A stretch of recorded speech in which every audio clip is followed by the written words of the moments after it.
De cara a la actual situación del mundo, la razón enfrenta un abismo que la obliga, si intenta explicar algo, y que no sea a medias, a emprender un salto mortal. Aristóteles destaca en la historia de la filosofía, entre otras cosas, como el filósofo del principio de causalidad. Con el Estagirita también podemos decir que en la serie causal respecto de cualquier fenómeno, situación o acontecimiento, podemos atender a causas inmediatas o mediatas, siendo estas últimas, en principio, infinitas. Sin embargo, bien sabemos que Aristóteles plantea al mismo tiempo que tiene que haber un punto de parada, una causa primera, que por ser tal ya no es efecto de una causa anterior. Y por lo tanto es causa incausada ella misma, causa sui, causa de sí misma, y por lo tanto causa causalum, causa de todas las causas, esto es Dios. De este modo, el que más adelante se llamará Dios de los filósofos, un Dios del pensamiento, un Dios conceptual, queda magníficamente definido de una vez por todas. Y el principal problema que se habrá de plantear respecto de este Dios es si acaso existe o no. En cuanto al actual estado de las cosas, la causa inmediata es Wuhan, los murciélagos, etc. Pero ello no nos interesa aquí. Es necesario ir mucho más allá. El ser pleno en el que nacemos, vivimos y morimos, en toda su inconmensurable e ilimitada extensión temporal y espacial hacia lo grande y hacia lo pequeño, de punta a cabo y sin que haya propiamente punta ni cabo, con respecto a todo lo que en él deviene, lo que llega a ser y deja de ser, lo que se mueve, lo que cambia, todo ello se da en un equilibrio. El pájaro que vuela, el ciclista que se desplaza con su bicicleta, el planeta que se mueve alrededor del Sol, justamente en un equilibrio entre fuerza centrífuga y fuerza centrípeta. Y esa línea de equilibrio supone al mismo tiempo en toda su extensión, en todos sus puntos, ingravidez, levedad, gracilidad.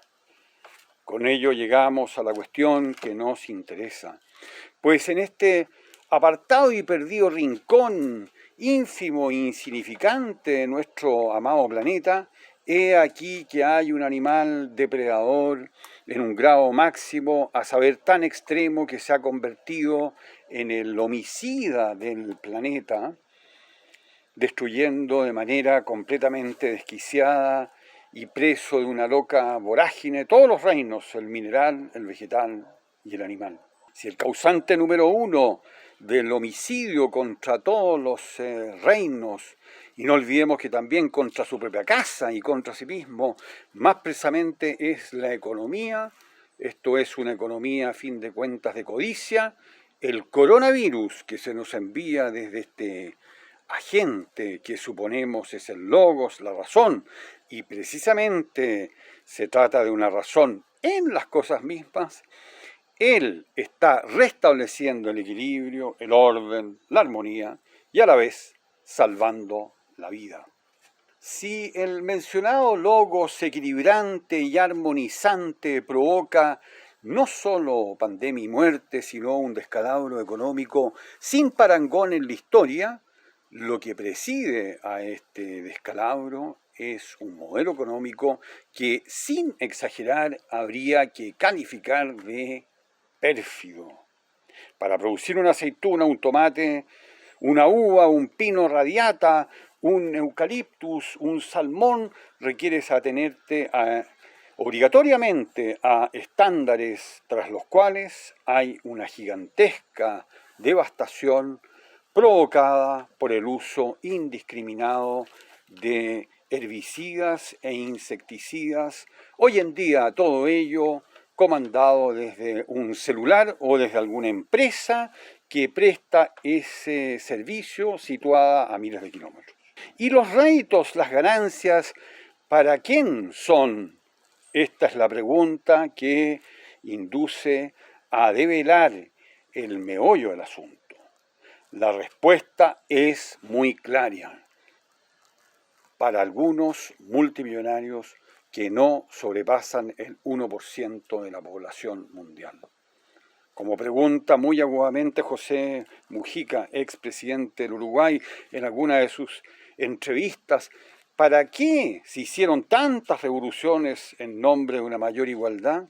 Y la respuesta al final es sombría: para nada. En lo fundamental, todo sigue igual. Los castillos ya no son como los de antes. Es otra arquitectura, pero en el fondo es lo mismo, incluido el número de sirvientes. Además, a alguien se le ocurriría decir en serio de que la esclavitud ha desaparecido. Como hemos visto, la enseñanza y junto con ello, en el mejor de los casos, la luz al fondo del túnel viene de fuera, del logos, del ser, y en particular del equilibrio, de la justa medida. Esa enseñanza viene de fuera, y aunque esté en nuestra interioridad al modo de una chispa. Pero junto con el equilibrio, la enseñanza es la de lo leve, lo grácil, lo ligero, lo sencillo. Esta enseñanza se completa con la filosofía del juego, porque el juego es expresión de levedad, conexión que ya está en el Zaratustra de Nietzsche. Si el juego, como lo pensara el mayor filósofo del juego de todos los tiempos, Johann Huizinga, y luego Roger Caillois, Eugen Fink, Gilles Deleuze, Jean Baudrillard y finalmente Martin Heidegger, supone una sin finalidad, improductividad, sin por qué, radica en eso, justamente su levedad. El equilibrio y la levedad que le es propia atraviesa la plenitud del ser, no solo lo cósmico, sino también el mundo humano. Es la clave de la ética, la política, el arte. La proporción áurea es solo una expresión de ello. Y si el arte se atiene también y más que eso expresa en la obra de arte levedad, que antes bien está en el propio artista, es porque es lúdico. Como vemos cuando hablamos de enseñanza, esta es la mayor de todas y desde luego que no puede ser sino de carácter ideal, porque en cuanto a su cumplimiento en todos los ámbitos, constituye el mayor desafío. En Aristóteles se presenta como mesotés, justo punto medio en la acción entre el exceso y el defecto, y ello es la clave fundamental de su ética a Nicómaco. Y ello tiene que ver también, en este maestro Alejandro Magno, con las formas centrales de arete, de virtud, que articulan su ética, prudencia y justicia. Y siguiendo con nuestro pensador, ¿de dónde se obtiene el parámetro de la justicia? De la proporcionalidad que hay en todos los procesos cósmicos. Lo que da el agente en el cambio y movimiento tiene que ser proporcional, tiene que ser justo a lo que puede recibir el paciente. El sol como agente tiene que dar tanto calor y luz al paciente, que es la tierra, como ésta pueda recibir. De lo contrario, en la tierra habrá muerte y destrucción. Esto es lo que el ser humano no ha respetado en lo más mínimo, en razón de lo cual se desenmascara como homicida. Y digamos que no ha respetado esto más bien en el último par de siglos. Pues bien, la salida para el ser humano está en asumirnos como homo ludens, pero sin continuar jugando el juego agonal o de competencia que hoy por hoy se extiende por todos los confines del planeta, sino más bien abriendo el abanico de juegos. En vez del juego agonal, deberíamos centrarnos en el juego de roles, que nos enseña empatía, no solo con el otro humano, sino con las cosas, especialmente las del mundo natural, justamente para jugar a ser otro, como lo hace espontáneamente el niño, y todos fuimos alguna vez niños, obligándonos a ponernos en el lugar del otro. El niño juega no solo a quien es médico o paciente, padre o madre, rey o súbdito, sino que juega a que es fuego, mar, nieve, el sol, la luna o lo que fuere.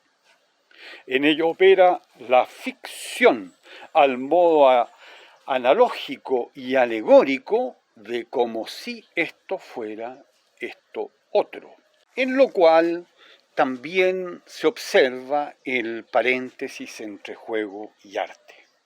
Se trata pues de impartirle un alto al juego agonal que siempre está motivado por la obsesión de tener más poder y de crecer más. Y crecer no en un sentido espiritual, sino material y económico. El juego de roles es lo más cercano a la esencia de lo lúdico, que es la sin finalidad. Pero más de fondo todavía está la enseñanza del juego de alia, de lo aleatorio, del juego que podemos vivenciar como azar o destino. Jugamos siempre a partir del gran juego en que nos encontramos desde que nacemos. El solo hecho de nacer ya es expresión de ello. Y no solo nacer, sino también morir. Que tengamos que morir es expresión del estar en juego, estar puestos en juego. ¿Qué nos dice Heráclito en el aforismo 79? La eternidad es un niño que juega a las tablas. De un niño es el poder real. Ese niño Pais es rey Basileus, el rey del cosmos, y lo único que hace es jugar. Y depende de nosotros jugar el juego adecuado en ese gran juego cósmico, el juego del ser. Heidegger dice, el hombre juega porque está puesto en juego en el juego del ser. Pero finalmente, si traemos a colación al pensador de la Selva Negra, advirtamos que el mencionado logos, razón o fundamento, e incluso lenguaje o palabra, que es equilibrio, y enfrentando en esto a Gottfried Wilhelm Leibniz, si este logos o razón es el fundamento primero y último, se le sustrae su propia condición de fundamento. En otras palabras, el fundamento es sin fundamento, es abismo. Y tal vez lo que mejor expresa este abismo es la levedad, lo grácil, lo gratuito y lo sencillo que debería caracterizar al ser humano en adelante en su relación con el mundo y sus congéneres. Si acaso ha aprendido la lección en que lo ha puesto un simple virus que presumiblemente es un enviado.